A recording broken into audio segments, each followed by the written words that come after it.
అందరూ ప్రధానులు, యావత్ భారతం, యావత్ దేశం కూడా దిగ్భ్రాంతి వ్యక్తం చేస్తున్నటువంటి పరిస్థితి అయితే నెలకొంది. శ్రీలంకలో 215 మంది గత 10 సంవత్సరాల తర్వాత ఇంత పెద్ద ఘోరం జరగడం ఇదే మొదటిసారి. శాంతియుతంగా ప్రజలందరూ జీవనం కొనసాగిస్తున్న పరిస్థితులు అయితే 10 సంవత్సరాలుగా కొనసాగుతున్నాయి. ఎల్టీటీఈ ఏదైతే సంస్థ ఉందో అది ఓటమి పాలైన తర్వాత అందరూ ప్రశాంత వాతావరణం గడుపుతున్నామనే భావనలో ఉన్నారు. కానీ నిన్న ఏదైతే ఈస్టర్ పండుగ నేపథ్యంలో చర్చిలో అదేవిధంగా హోటళ్లలో జరిగినటువంటి ఆత్మాహుతి దాడి యావత్ ప్రపంచాన్ని కూడా దిగ్భ్రాంతి వ్యక్తం చేసేలా చేసింది శ్రీలంకకు సంబంధించి. దీనికి సంబంధించి మనతో చర్చలో పాల్గొనడానికి సీనియర్ అనలిస్ట్ లక్ష్మీనారాయణ గారు మనతో పాటు ఏబిఎన్ స్టూడియోలో ఉన్నారు. వారితో మాట్లాడదాం. Sir, good morning. సార్, ఏం చెప్తారు? అంటే యావత్ ప్రపంచం కూడా దిగ్భ్రాంతి వ్యక్తం చేస్తోంది. ఉగ్రవాద సంస్థలు మేమే అని ప్రకటించుకోకపోయినప్పటికీ ఆత్మాహుతి దాడి జరిగిన సంఘటన అయితే మనకు కనిపిస్తోంది. ఏం చెప్తారు? మన పొరుగు దేశమైనటువంటి శ్రీలంక అది పేరుకు పొరుగు దేశమే కానీ మన సొంత గడ్డగానే మనం భావిస్తాం, ప్రేమిస్తాం, అభిమానిస్తాం.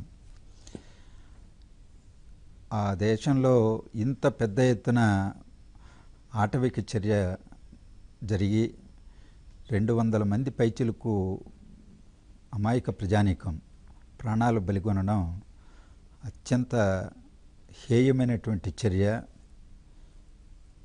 ఈ మారణ హోమానికి ఎవరు బాధ్యులు అనేటువంటిది ఇంతవరకు ఎవరు ప్రకటించుకోలే. శ్రీలంకలో ఏలం సమస్య ఉన్నంతకాలం తమిళల మధ్య శ్రీలంకల మధ్య అగాధం ఏర్పడి పెద్ద ఎత్తున మారణ హోమం జరుగుతూ వచ్చింది. 10,000 సంఖ్యలో ప్రాణాలు కోల్పోయారు. 1985 ఆ ప్రాంతం నుంచి కూడా దాదాపు ఒక 25 సంవత్సరాలు 30 సంవత్సరాల పాటు ఆ ఘర్షణ అనేక మందిని బలిగొన్నది. తమిళ ప్రజలకి శ్రీలంక ప్రజలకి మధ్య వైషమ్యాలు బాగా తారాస్థాయిలో ఉండే రోజుల్లో దాని యొక్క ప్రభావం భారతదేశం మీద కూడా పెద్ద ఎత్తున పడేది, ప్రత్యేకించి తమిళనాడు పైన. ఎల్టీటీకి ప్రభాకరన్కు అనుకూలంగా కొంతమంది, అలాగే దాన్ని సమర్థించలేనటువంటి శక్తులు కొన్ని, ఇవన్నీ కూడా మనం చూసాం. భారతదేశ ప్రధానమంత్రి రాజీవ్ గాంధీ గారిని కూడా మనం కోల్పోవడం జరిగింది. శ్రీలంకలో జరిగే ప్రతి ఘటన భారతదేశం పైన ప్రత్యక్షంగా కానీ పరోక్షంగా కానీ చాలా పెద్ద ఎత్తున ఉంటుంది. ఈ గడచిన 10 సంవత్సరాలుగా 2009 తర్వాత ఎల్టీటీ కార్యకలాపాలు పూర్తిగా నిర్వీర్యం అయిపోయిన తర్వాత ఆ దేశం చాలా శాంతియుతంగా ప్రశాంత వాతావరణంలో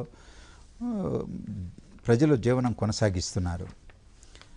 కాకపోతే రాజకీయ సంక్షోభాలు వచ్చాయనుకోండి. ఈ మధ్యకాలంలోనే శ్రీలంక దేశాధ్యక్షుడు ప్రధానమంత్రిని తొలగించి ప్రతిపక్షంలో ఉన్నటువంటి ప్రధాన ప్రతిపక్ష నాయకుడిని ప్రధానమంత్రి చేయడం, దాని నుంచి మళ్ళా కొంత వైరం రావడం, పార్లమెంట్ సభ్యులందరూ కూడా దాన్ని అత్యధికులు తిరస్కరించడం, సుప్రీంకోర్టు తిరస్కరించడం, మళ్ళా పాత ప్రధానిని రీఇన్స్టేట్ చేయడం, ఈ విధమైనటువంటి రాజకీయ సంక్షోభానికి అక్కడ తెరలేసింది. మళ్ళీ అది సర్దుకున్నట్టుగా కనిపిస్తున్నది. ఈ మధ్యకాలంలో సజావుగా పాలన సాగుతున్నట్టుగా గమనిస్తున్నాం. ఈ పూర్వరంగంలో స్టార్ హోటల్స్ని, విలాసవంతమైనటువంటి హోటల్స్ని అలాగే చర్చిల్ని టార్గెట్ చేసుకొని ఈ బాంబు దాడులు చేయడం అత్యంత దారుణంగా 215 మందికి పైన పొట్టన పెట్టుకోవడం అనేటువంటిది ప్రపంచాన్ని నిజంగానే నివ్వెరపరిచింది, ఆశ్చర్యానికి గురి చేసింది, ఆందోళనకు గురి చేస్తున్నది. అక్కడ అనేక మంది పర్యాటకులు వివిధ దేశాల నుంచి వెళుతుంటారు శ్రీలంకకి. మన దేశం నుంచి కూడా నిన్న జరిగినటువంటి ఘటనలో అనంతపూర్ వాసులు త్రుటిలో తప్పించుకున్నామని వాళ్ళు ప్రకటించారు. అలాగే సినీ యాక్టర్ రాధిక కూడా త్రుటిలో తప్పించుకొని ప్రాణం కాపాడుకున్నానని దిగ్భ్రాంతి చెందారు. అలాంటి అనేకం 35 మంది విదేశీస్తులే అందులో చనిపోయినటువంటి వాళ్ళలో ఉన్నారని కూడా ప్రకటించారు ప్రభుత్వం తరఫున. ఈరోజు దీని వెనకాల ఎవరున్నారనేటువంటిది ఒక పెద్ద సస్పెన్స్గానే ఉన్నది. ఒక 7 మంది నిందితులను అరెస్ట్ చేశామని ప్రభుత్వ వర్గాలు తెలియజేశాయి. వాళ్ళు ఏ కార్యకలాపాలకు సంబంధించి అనుబంధం ఉన్నటువంటి వాళ్ళు. అంతర్జాతీయంగా ఇవాళ టెర్రరిస్ట్ యాక్టివిటీసు అమెరికా మొదలుకొని భారతదేశం వరకు ఆఫ్ఘనిస్తాన్, పాకిస్తాన్, సిరియా అన్ని చోట్ల ఫ్రాన్స్ అన్ని దేశాల్లో టార్గెట్ చేసి దెబ్బ కొడుతున్నారు. ఇవాళ శ్రీలంకను ఆ విధంగానే ఎవరో టార్గెట్ చేశారు అనేటువంటిది ఇప్పుడు తేలాలి. ఎల్టీటీకి సంబంధించిన శక్తులైతే మళ్ళా పుంజుకొని ఇంత పెద్ద ఎత్తున యాక్టివిటీ చేయగలవా ప్లాన్ చేసి? ఒక్క చోట కాదు, 8 చోట్ల 9 చోట్ల సైమల్టేనియస్గా జరిగినటువంటి బాంబు పేలుళ్ళు. దాని మీద పెద్ద కోఆర్డినేషన్ ఉండాలి, యంత్రాంగం ఉండాలి. మరి నిఘా వర్గాలు అంత యంత్రాంగాన్ని టెర్రరిస్టు యాక్టివిటీ చేయడానికి ప్లాన్ చేసుకుంటే ప్రభుత్వ నిఘా వర్గాలు ఎందుకు అప్రమత్తంగా లేకపోయినాయి? బహుశా ఎల్టీటీ కార్యకలాపాలు ఈ 10 సంవత్సరాల్లో బాగా తగ్గిపోయినాయి, అంతా ప్రశాంతంగా ఉంది కాబట్టి ఒక విధమైనటువంటి ఇదిగా ఆట విడుపుగా వాళ్ళు ఉన్నారా ఏంటి?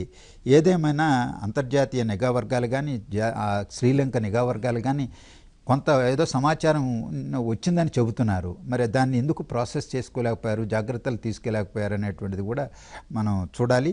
ఈ రాజకీయ సంక్షోభం అనేటువంటిది అక్కడ అప్రమత్తంగా ప్రభుత్వ వర్గాలని ఉంచలేకపోయిందా? ఏదేమైనా ఘోరమైనటువంటి నష్టం జరిగింది. దీన్ని ప్రపంచం ఇవాళ ముక్తకంఠంతో ఖండిస్తున్నది. శ్రీలంక ప్రజానికానికి సంఘీభావంగా నిలబడ్డారు. దీని వెనకాల ఉన్న శక్తులను, దుష్ట శక్తుల్ని పట్టుకోవాలి, పసిగట్టాలి, వాళ్ళని కఠినంగా శిక్షించాలని మనం అందరం కూడా కోరుకున్నాం. Right, okay sir. శ్రీలంకలో మృతి చెందినటువంటి వాళ్ళందరికీ ఏబిఎన్ ఆంధ్రజ్యోతి కూడా నివాళులర్పిస్తోంది. ఇక ఏపీకి సంబంధించి మనం పాలిటిక్స్ కానివ్వండి, అదేవిధంగా నిన్న ఏదైతే చెన్నైలోని Punjab national bank TTD deposit చేసినటువంటి 1381 కిలోల బంగారం పట్టుబడింది. దానికి సంబంధించి కూడా వివాదం రేగుతోంది టీటీడీకి సంబంధించి ఏపీలో. చర్చకు తిరిగి స్వాగతం. లక్ష్మీనారాయణ గారు, ఇప్పటివరకు మనం చూసాం ప్రజాభిప్రాయాన్ని ఏపీ పాలిటిక్స్కి సంబంధించి, అదేవిధంగా టీటీడీ బంగారం ఏదైతే చెన్నైలో పంజాబ్ నేషనల్ బ్యాంక్ అధికారులు సిబ్బంది తీసుకొస్తున్న టైంలో పట్టుబడిందో దానికి సంబంధించి కూడా చాలా మాటలు మాట్లాడారు. అట్లాగే కమలానంద భారతి స్వామి కూడా తీవ్రమైనటువంటి వ్యాఖ్యలు చేశారు. ఏం చెప్తారు మీరు?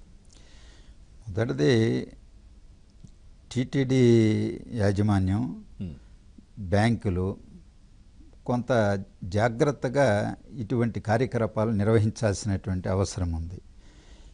ఎన్నికలు జరుగుతున్నాయి కాబట్టి ఎన్నికల నిబంధనలు అమల్లో ఉన్నాయి, తనిఖీలు జరుగుతుంటాయి. నగదు కానీ బంగారం కానీ ఏవైనా సరే తీసుకెళ్లేటప్పుడు వాటికి తగినటువంటి ఆధారాలు, వాటి హక్కుదారులకు సంబంధించినటువంటివి వెంటబెట్టుకొని ప్రయాణం చేయాలనేది ఉంది నిబంధనల ప్రకారమే. అది బ్యాంకులైనా టీటీడీకైనా వర్తిస్తుంది, సాధారణ ప్రజలకు కానీ రాజకీయ పార్టీలకు ఎవరికైనా వర్తిస్తుంది. ఆ తనిఖీల్లో భాగంగానే దీన్ని గుర్తించినట్టుంది. తగిన ఆధారాలు, పత్రాలు అక్కడ చూపెట్టలేదనేటువంటిది బయటకు వస్తున్నది. బ్యాంకు బాధ్యత అని సరే, ఇక్కడికి టీటీడీకి వచ్చిన తర్వాత వాళ్ళు కొంత ఆలస్యంగా అయినా సరే వివరణ ఇచ్చారు. వెంటనే వివరణ ఇచ్చేటువంటి పని ఉండే, అలా వివరణ ఇవ్వకపోవడం వల్ల అనుమానాలు కొంత సమయం ఇచ్చారు. అన్నింటికంటే ఆధ్యాత్మిక బోధనలు చేసే మన ఆయన భారతి గారు, కమలానంద భారతి గారు కాస్త తొందరపడి చేసినట్టుగా ఆయనే పశ్చాత్తాపం వ్యక్తం చేశాడు. దాన్ని, ఆ వీడియోను మొదట విడుదల చేసిన దాన్ని వాపస్ తీసుకున్నాను, అందులో వాడినటువంటి భాష కూడా సరైంది కాదు, ఇటువంటి పునరావృతం కాకుండా చూసుకుంటాను అని చెప్పాడు. ఆయన పశ్చాత్తాపం వ్యక్తం చేసిన తర్వాత ఆయన మీద మనం విమర్శలు చేసి ప్రయోజనం లేదు. కాకపోతే ఇటువంటి సున్నితమైనటువంటి విషయాలపైన వ్యాఖ్యలు చేసేటప్పుడు, ఎందుకంటే కోటాను కోట్ల మంది భక్తుల యొక్క మనోభావాల మీద ప్రభావం కలిగిస్తుంది. మనం ఇస్తున్నటువంటి విరాళాలు, కానుకలు, దేవునికి సమర్పించుకుంటున్నటువంటివి పక్కదారి బట్టి వెళ్ళిపోతున్నాయేమో, డబ్బు కానీ బంగారం కానీ ఏమవుతుందో అనేటువంటిది ఒక అనుమానం కోణం గతంలోనే పడి ఉంది. డైమండ్స్ ఇదైపోయినాయని అవి ఇవి చర్చలు జరిగాయి, చాలా గొడవ జరిగింది. సో ఆ పూర్వరంగంలో ఇటువంటి వాటిని మరింత జాగ్రత్తగా వ్యాఖ్యలు చేసి ఉండాలి. తొందరపడి వ్యాఖ్యలు చేస్తే ఈరోజు అది ఒక పెద్ద చర్చనీయాంశం అయింది, వార్త అయింది. సరే, ఇప్పటికైనా అది కొంత నివృత్తి అవుతున్నట్టుగా ఉన్నది. రాష్ట్ర ప్రభుత్వ ప్రధాన కార్యదర్శి కూడా దేవాదాయ శాఖ ప్రిన్సిపల్ సెక్రటరీని విచారించి 23వ తారీఖు లోపే నివేదికమని చెప్పారు. దాంట్లో పూర్తి వివరాలు బయటకు వస్తాయనుకోండి. అక్కడ పెద్దగా ఏమీ అవకతవకలు జరిగినట్టుగా మనకేమీ కనిపించడం లేదు. ఎందుకంటే ఆరోపణ చేసినటువంటి కమలానంద భారతే మళ్ళా వెనక్కి తగ్గాడు కాబట్టి దాన్ని మనం అర్థం చేసుకోవచ్చు. ఒకసారి ఆయన సంబంధాలు కూడా ఉన్నాయి కాబట్టి ఈవో గారితో వాళ్ళతో మాట్లాడి తెలుసుకొని వ్యాఖ్యలు చేస్తుంటే బాగుండేది. సో అంతకు మించి ఇప్పుడు మనం దాన్ని పెద్దగా ఈకలు పీకాల్సినటువంటి అవసరం ఉందని భావించడం అవసరం లేనప్పటికీ టీటీడీ కూడా వివరణ ఇచ్చే ప్రయత్నం చేస్తోంది, వాళ్ళ మీడియా ముందుకు వస్తోందనే మాటలు కూడా వినిపిస్తున్నాయి. అదేవిధంగా 1381 కిలోలు అంటే చాలా తక్కువ విషయం ఏం కాదు సార్ గోల్డ్. సో చెన్నైలో ఎన్నికల కోడ్ అమల్లో ఉన్నప్పుడు సో మామూలు రోజుల్లో కంటే కూడా ఈసారి చాలా స్ట్రిక్ట్గా వ్యవహరించాలి బ్యాంకు సిబ్బంది. ఎందుకంటే దానికి సంబంధించినటువంటి ఏవైతే డీటెయిల్స్ కానివ్వండి, బంగారానికి సంబంధించినటువంటి పేపర్స్ ఇవన్నీ వాళ్ళ వెంట పెట్టుకుని వస్తే బాగుండేదేమో అనే విమర్శలు కూడా వినిపిస్తున్నాయి. బ్యాంక్ అధికారుల వైఫల్యమే ఇది అనిపిస్తుంది. నేను అదే ప్రస్తావిస్తున్నది. పంజాబ్ నేషనల్ బ్యాంక్ వాళ్ళు అక్కడి నుంచి ఆ 1381-82 కేజీల బంగారాన్ని తరలించేటప్పుడు డాక్యుమెంట్స్ తయారు చేసి ఉంటారు. దాన్ని తీసుకొచ్చి టీటీడీకి అప్పగించారు డాక్యుమెంట్స్. అవి వెంట తీసుకురాలేదా? నకిలీ ఏదే ఒరిజినల్స్ వేరుగా వాళ్ళు పంపించే అక్కడ ఏమన్నా జిరాక్స్ పంపించారా? పోలీసులు జిరాక్స్లు మేము నమ్మము, ఒరిజినల్స్ కావాలన్నారా? ఏంటో మనకు తెలియదు, విచారణలోనే తెలియాలి. అస్సలు డాక్యుమెంట్స్ లేకుండానే అంత క్యారీ చేస్తే అది పెద్ద తప్పిదమే. డాక్యుమెంట్స్ లేకుండా ఎక్కడికి తీసుకెళ్తున్నారు, ఎక్కడి నుంచి ఎక్కడికి తీసుకెళ్తున్నారు, ఎవరు దానికి యజమానిని, అది తప్పిదం అవుతుంది. అది ఎంక్వైరీలో తెలియాలి. ఆ డాక్యుమెంట్స్ ఉన్నాయా లేదా వెంట తీసుకొచ్చిన వాహనంతో పాటు, లేకపోతే ఆ వాహనం కూడా సరైనది కాదు, కండిషన్లో ఉన్నది కాదని చెప్తున్నారు. అలాంటి కండిషన్లో లేనటువంటిది దాంట్లో తరలిస్తే, ఎక్కడన్నా ఆగిపోతే, ఎవరైనా వచ్చి దాడి చేసి దాన్ని ఎత్తుకుపోతే జరిగేటువంటి ప్రమాదం మళ్ళీ ఎవడు బాధ్యుడు? అందువల్ల కండిషన్లో ఉన్నటువంటి వాహనంలోనే, అలాగే సెక్యూరిటీతో అంత పెద్ద మొత్తంలో బంగారాన్ని తరలించేటప్పుడు పోలీస్ సెక్యూరిటీ కూడా ఉండాలి. చెన్నై నుంచి తిరుపతికి తీసుకొస్తున్నారంటే మరి పోలీస్ సెక్యూరిటీని ఎందుకు ఏర్పాటు చేయలేదు?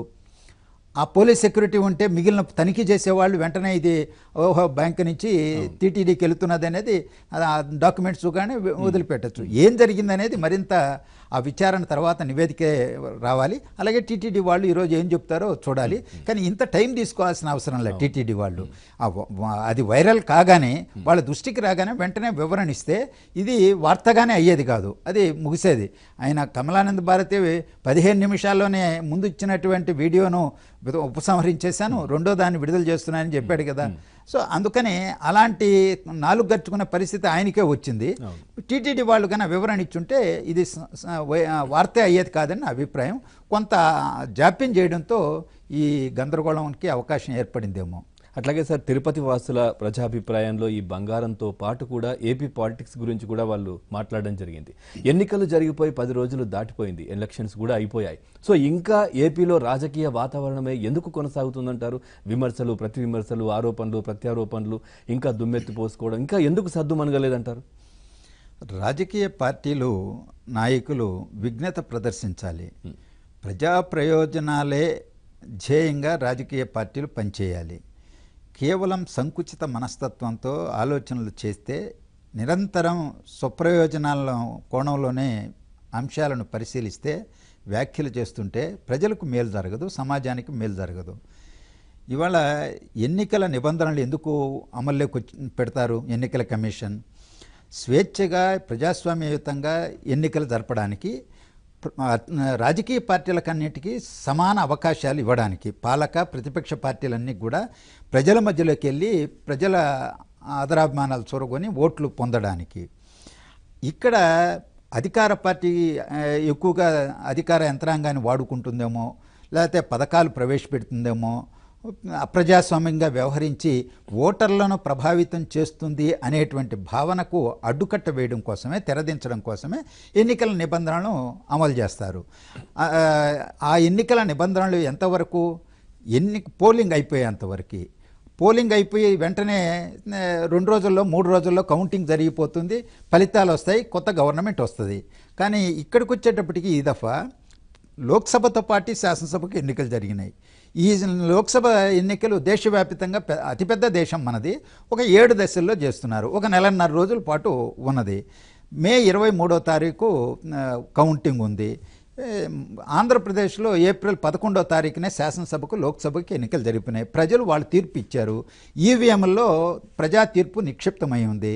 ఈరోజు ప్రభుత్వం ఓటర్లను ప్రభావితం చేసేది లేదు, ఓట్లు మళ్ళా వేయించుకునేది లేదు, ఈవీఎంలు మళ్ళా తెరిచి వీళ్ళందరూ పోయి ఓట్లు వేసేది లేదు. అందువల్ల ఓటర్లని ప్రభావితం చేసేటువంటి అవకాశమే లేనటువంటి ఈ పూర్వరంగంలో ఎన్నికల కోడ్లో సడలింపు తీసుకురావాలి. ఎంతవరకు అవసరం అంటే సడలింపు ఈరోజు పోలీసు యంత్రాంగం ఉన్నది, పోలీసులను ప్రభావితం చేస్తుందేమో ఈ ప్రభుత్వం, చేయకుండా నివారించాలి. ఎందుకు నివారించాలంటే ఎన్నికల తదనంతరం కూడా ఒక ఘర్షణ వాతావరణం ఆంధ్రప్రదేశ్లో రాయలసీమలో కానీ ఇక్కడ ఇంకో కొన్ని చోట్ల ఉన్నది. అనంతపూర్లో ఒకరు, చిత్తూరులో ఒకరు మరణించారు, ఘర్షణలు జరిగినాయి, దాడులు జరిగినాయి, స్పీకర్ మీద కూడా దాడి జరిగింది సత్తెనపల్లిలో నియోజకవర్గంలో. ఈ వాతావరణం ఇంకా కొనసాగుతున్నది, ఉద్రిక్తత కొన్ని చోట్ల కొనసాగుతున్నది. ఇప్పుడు ఈ దశలో పోలీస్ యంత్రాంగాన్ని సమీక్ష చేస్తేనో ముఖ్యమంత్రి తనకు అనుకూలంగా మార్చుకుంటాడేమో, పోలీసులను ప్రత్యర్థుల మీదనే ఉపయోగిస్తారేమో అనేటువంటి ఆందోళన ఉండడం సహజం. అందువల్ల పోలీసులని సమీక్ష చేయొద్దు, పోలీసు శాఖ ఎన్నికల పరిధిలోనే పనిచేస్తుంది. లేకపోతే కౌంటింగ్ రిలేటెడ్ యంత్రాంగం ఏది ఉంటుందో వాళ్ళతో వాళ్ళు ఆ పర్సనల్ను భాగస్వాములుగా ఉండేటువంటి శాఖలు సమీక్ష చేయకూడదు అని ఏవో కొన్ని పరిమితులు విధిస్తే వేరే విషయం. మిగిలినటువంటి ఎన్నికల నిబంధనలన్నింటినీ సడలించాలి.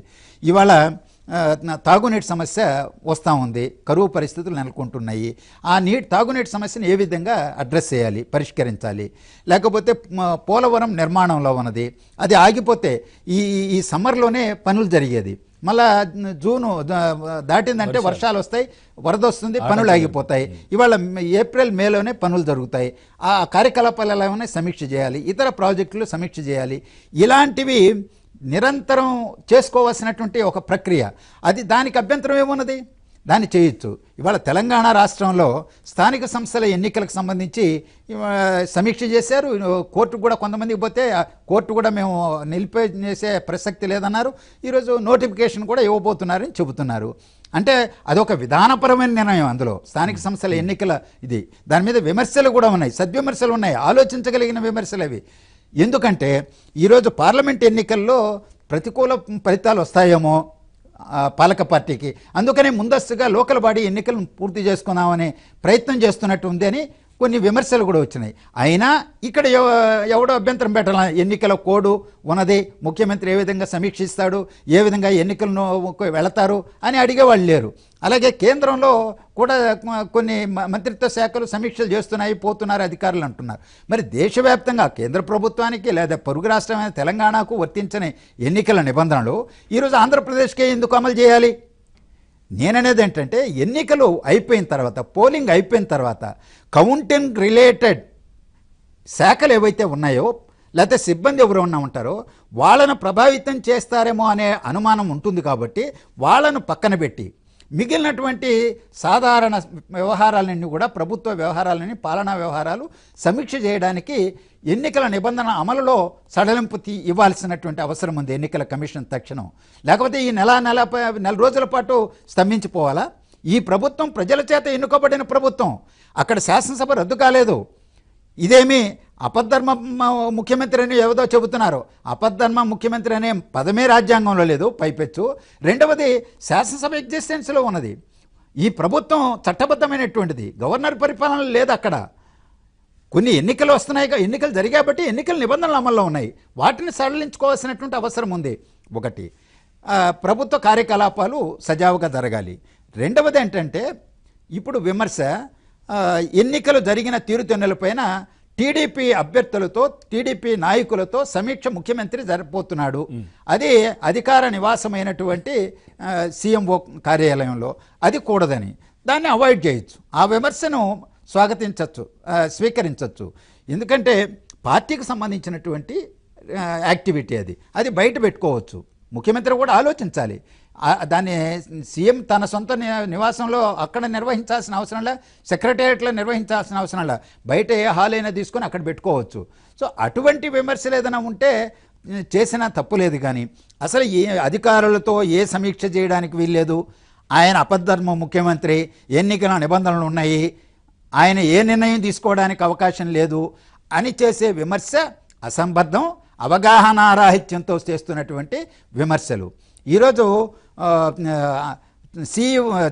చీఫ్ సెక్రటరీనే చెప్పారు, టీటీడీ దాని గురించి ఇప్పుడు మాట్లాడుకున్నాం, ఆ బంగారానికి సంబంధించిన 1382 కేజీలో ఏదెంతో ఆ విషయం పైన ప్రిన్సిపల్ సెక్రటరీ దేవాదాయ శాఖను ఆదేశించాం. ఆయన నివేదిక రాగానే అక్కడ ఏదైనా తప్పు జరుగుంటే ముఖ్యమంత్రితో సంప్రదించి నేను చర్య తీసుకుంటానని చీఫ్ సెక్రటరీ కూడా వ్యాఖ్య చేశాడు. అంటే ముఖ్యమంత్రి గారికి అధికారాలు ఉన్నట్టే కదా, ఆ అధికారాలను ఎవరు కబ్జా చేయగలరు, లేవని చెప్పగలరు, చట్ట వ్యతిరేకం కాదా అది? అందువల్ల విఘ్నత, రాజకీయ విఘ్నత ప్రదర్శించాల్సినటువంటి అవసరం రాజకీయ నాయకులకి ఉన్నది అనేది నా అభిప్రాయం. అట్లాగే విజయసాయి రెడ్డి కూడా కంప్లైంట్ చేశారు మీరు అన్నట్టుగానే మధ్యంతర సీఎంను నియంత్రించండి అని చెప్పి. అది విజయసాయి రెడ్డి చేసిన, XYZ చేసిన అసంబద్ధ వ్యాఖ్యలు, అవగాహనారాహిత్యంతో చేసినటువంటి వ్యాఖ్యలే. మధ్యంతర సీఎం రాజకీయ విఘ్నత ప్రదర్శించాల్సినటువంటి అవసరం ఉంది. అదే మధ్యంతర సీఎం ఎట్లా అవుతారు అనే మాట కాదనే కదా నేను చెప్పింది. మధ్యంతర సీఎం అని ఎక్కడుందో చూపెట్టమనండి. అర్ధరహితమైనటువంటి వ్యాఖ్యలు అవి.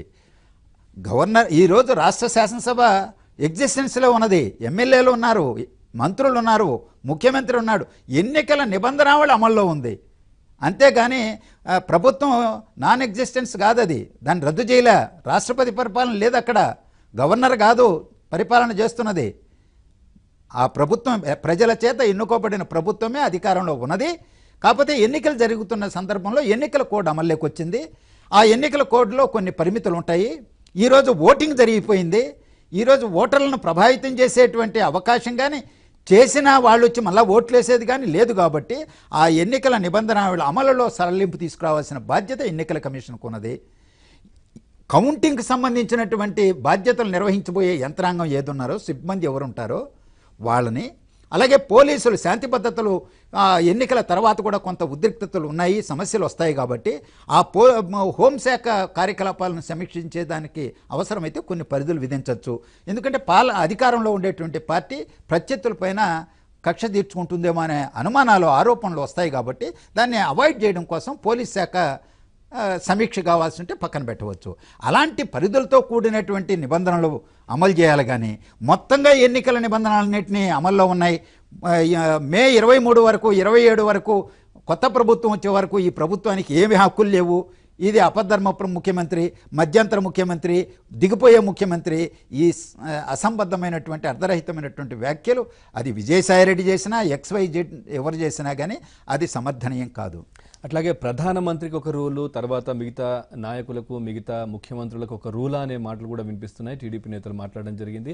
ప్రధానమంత్రి హెలికాప్టర్లో తనిఖీ చేసినటువంటి అధికారిని సస్పెండ్ చేశారు. మరి సీఎం హెలికాప్టర్లలో తనిఖీలు చేసిన వాళ్ళను మరి ఏంటి, ఎట్లాంటి చర్యలు తీసుకుంటారు అనే మాటలు కూడా వినిపిస్తున్నాయి. అదేవిధంగా ఐటీ, ఈడీతో పాటు ఈసీని కూడా ప్రధాని వాడుకుంటున్నారనే విమర్శలు కూడా వినిపిస్తున్నాయి.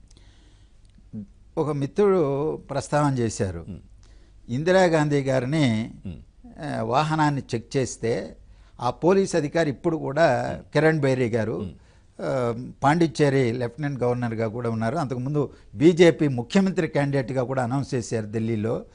ఆమె యుక్త వయసురాలుగా ఉండి అప్పుడు పోలీస్ ఆఫీసర్గా స్ట్రిక్ట్గా వ్యవహరిస్తూ ఇందిరాగాంధీ వాహనాన్ని తనిఖీ చేస్తే ఆమె ఇంటికి పిలిచి పొద్దున పూట టిఫిన్ పెట్టి అభినందించి పంపించారని ఆ ఫోటో కూడా సోషల్ మీడియాలో హల్చల్ చేస్తుంది. దానితో పాటు మోడీ గారి వాహనాన్ని తనిఖీ చేసిన ఆయన్ని బదిలీ చేశారు, పనిష్ చేశారని చెప్పేసి 2 ఫోటోలతో వేశారు. సో అదే పెద్ద విమర్శ, వ్యవహార శైలి ఏ విధంగా ఉందని. ఇంకొక చిన్నదైనప్పటికీ నేను ప్రస్తావన చేస్తా. ఆంధ్రప్రదేశ్ డీజీపీ ఠాకూర్ గారు బహుశా శ్రీకాకుళం జిల్లాలోనో లేకపోతే విజయనగరం జిల్లాలో ఆ సరిహద్దులో ఎక్కడో పోలీసులు తనిఖీ చేశారు. ఆయన ఆనందంగా దాన్ని స్వాగతించాడు, తనిఖీలు చేయమన్నారు, చేయించాడు. ఇదే పద్ధతుల్లో అప్రమత్తంగా ఉండండి, చేయండి అని వాళ్లకు అభినందించి పంపించాడు. ఎవరిని వదిలిపెట్టద్దు అని. అంటే ఒక ప్రజాస్వామ్య వ్యవస్థలో ఉన్నాం, అందరికీ సమాన అవకాశాలు ఉండాలి, అందరికీ సమాన ట్రీట్మెంట్ ఉండాలి, అందరికీ ఒకే హక్కు ఉండాలి. అది ప్రధానమంత్రికైనా, ఎన్నికల కోడ్ అమల్లోకి వచ్చిన తర్వాత ప్రధానమంత్రి అయినా సరే ఒక సామాన్యుడైనా సరే ముఖ్యమంత్రి కదా అందరూ సమానమే. ఎవరు తప్పు చేస్తున్నా వాళ్ళు పట్టుబడాల్సిందే, వాళ్ళ శిక్షకు అర్హులే. అందువల్ల ఆ స్ఫూర్తి ఉండాలి. అది ఇందిరాగాంధీ గారు ప్రదర్శించారు అని చెబుతున్నారు ఫోటోతో సహా. మోడీ గారు తద్భిన్నంగా చేశారు, పెత్తందారి పోకడలతో వ్యవహరించారనేది తెలుస్తుంది. దాన్ని మనం నిరసించాలి. ఈరోజు అందరికీ సమానమే. ఇంతకుముందు కొంతమంది ప్రస్తావన చేశారు, ఒక అభ్యర్థి మీ ఇంట్లో పోలింగ్కి ముందుగా 2 రోజుల ముందు తనిఖీ చేసి ఆ ఎన్నికనే వాయిదా వేసేశారని. తమిళనాడులో ఏలూరు ఎన్నిక వాయిదా వేశారు, ఎప్పుడు జరగల. మరి అదే హైదరాబాదులో కిషన్ రెడ్డి గారికి సంబంధించినటువంటి డబ్బు 8 కోట్లు ఒకే చెక్కుతో ఒక బ్యాంకు నుంచి, మరి ఎలా బ్యాంకులో అంత డబ్బు ఒకేసారి ఉంది, అలాగే బేరర్ చెక్ ఎలా ఇచ్చారో 8 కోట్లు తీసుకెళ్తుంటే పట్టుబడ్డారు. కానీ ఆ కేసు ఏమైంది తెలియలే. మళ్ళీ ఏమైనా సికింద్రాబాద్ ఎన్నిక వాయిదా వేశారా? అంటే బీజేపీ పాలక పార్టీకి ఒక న్యాయము, వేరే వాళ్ళకు ఒక న్యాయమా? ఇక్కడే తెలుస్తుంది కదా. అందువల్ల ఈరోజు ఎన్నికల కమిషన్ కూడా నిష్పక్షపాతంగా వ్యవహరించాలనేటువంటిది అందుకే ప్రజలు కూడా కోరుతున్నారు, సామాన్యుడు కూడా. అత్యున్నత న్యాయస్థానం సుప్రీంకోర్టుకు వెళ్ళారు, అనేక వ్యాఖ్యలు చేస్తున్నారు. ఆదిత్యనాథ్ గారు ఉత్తరప్రదేశ్ ముఖ్యమంత్రి విద్వేషాన్ని రెచ్చగొట్టే, మత విద్వేషాన్ని రెచ్చగొట్టేటువంటివి, అలాగే మాయావతి గారు చేశారు, XYZ ఎవరెవరో చేశారని పోతే వాళ్ళందరినీ ఎందుకు చర్య తీసుకోలేదని సుప్రీంకోర్టు కన్నెర చేసింది. అప్పుడు ఎన్నికల కమిషన్ వాళ్ళ మీద నిషేధం విధించింది. వీళ్ళు ప్రచారం చేయడానికి వీల్లేదు, 24 గంటలు 48 గంటలు అని చెప్పేసి. కానీ అదే ప్రధానమంత్రి గారు కూడా చేశారు. ఏది హిందువుల్ని టెర్రరిస్టులుగా చిత్రీకరించి మాట్లాడారు కాంగ్రెస్ వాళ్ళని చెప్పి, లేకపోతే పాకిస్తాన్ ఏజెంట్లుగా మారి మాట్లాడుతున్నారని, లేదా భారత సైన్యాన్ని మోడీ సైన్యంగా చిత్రీకరిస్తూ ఆయన కళ్యాణ్ సింగ్ గారు ఒక రాష్ట్ర గవర్నర్ కూడా వ్యాఖ్య చేశారు, లేకపోతే ఇతరుల కేంద్ర మంత్రులు ఒకరిద్దరు చేశారు. ఇలాంటివి ప్రధానమంత్రి మొదలుకైనా అమిత్ షా గారు లేకపోతే మిగిలిన అనేక మంది వ్యాఖ్యలు చేస్తున్నా వాళ్ళ మీద చర్యలు తీసుకోవాలి. కానీ మిగిలినటువంటి వాళ్ళ మీద మాత్రం చర్యలు తీసుకునేటువంటి పరిస్థితి ఎందుకు వచ్చింది? ఒక కంప్లైంట్ బాగానే సిఎస్ను మారుస్తారు, ఎస్పీలను మారుస్తారు, ఏంటిది అని. అందుకని సామాన్యుడు కూడా ఈరోజు ఆలోచించి ఎన్నికల కమిషన్ వైపున వేలెత్తి చూపెడుతున్నారు. ఎన్నికల కమిషన్ ఇవాళ మరింత అప్రమత్తంగా పాలక ప్రతిపక్షాలనే విచక్షణ లేకుండా తమకు ఇచ్చినటువంటి చట్టం కల్పించిన, రాజ్యాంగం కల్పించిన బాధ్యతను నిర్వర్తిస్తే, గతంలో శేషన్ గారి మీద రాలేదే అలాంటి ఆరోపణలు, ఇంకా ఆయన ఎన్నికల కమిషన్కే గుర్తింపు తెచ్చాడు. ఈరోజు ప్రతి ఒక్కరూ ఈరోజు ఎందుకు శేషన్ గారి గురించి మాట్లాడుకుంటున్నాం? అందువల్ల అలాంటి వైఖరి బాధ్యతలు నిర్వర్తించాలా ఇప్పుడు ఉండేటువంటి ఎన్నికల కమిషన్ అనేది మనం కోరుకుంటున్నాం. Right, thank you very much Lakshminarayana గారు. ఈరోజు పేపర్లో వచ్చినటువంటి అంశాలకు సంబంధించి, అట్లాగే తిరుపతి ప్రజా అభిప్రాయానికి సంబంధించి చాలా చక్కటి విశ్లేషణ అందించారు. Thank you very much. ఇది వాటి పబ్లిక్ పాయింట్. తాజా సమాచారం కోసం